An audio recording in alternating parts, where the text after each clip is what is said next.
నమస్కారం అండి. రాజకీయ నేపథ్యం అంటే అందరికీ తెలిసిన విషయమే. నేను చింతా కృష్ణపతి గారు అమ్మాయినండి.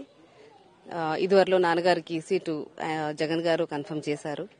అనుకుని పరిస్థితుల్లో ఆయన కాలం చేయడంతో జగన్ గారు చాలా పెద్ద హృదయంతో ఆయన మా ఇంట్లో ఒకరికి సీట్ ఇవ్వటం, అది మహిళగా నన్ను ఎన్నుకోవటం, అందులోకి అమలాపురం కాన్స్టిట్యున్సీ నుంచి ఒక దళిత మహిళకు మొట్టమొదటిసారి ఆయన ఛాన్స్ ఇవ్వటం నాకు చాలా అదృష్టంగా భావిస్తున్నాను. అలాగే నేను నా హృదయపూర్వక ధన్యవాదాలు ఆయనకు తెలుపుకుంటున్నానండి మీడియా తరఫున.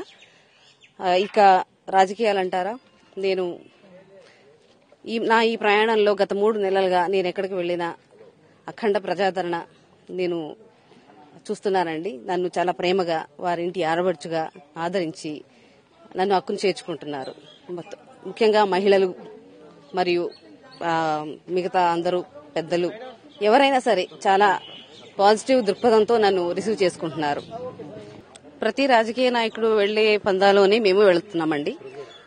మన పార్టీ అధిష్టానంతో టచ్ లో ఉంటూ వారి ఆదేశాల మేరకు మేము మా ప్రయత్నం కొత్తగా వచ్చామని చెప్పేసి మాకు రాజకీయ ప్రణాళికలు అంటూ ఏమీ లేవండి.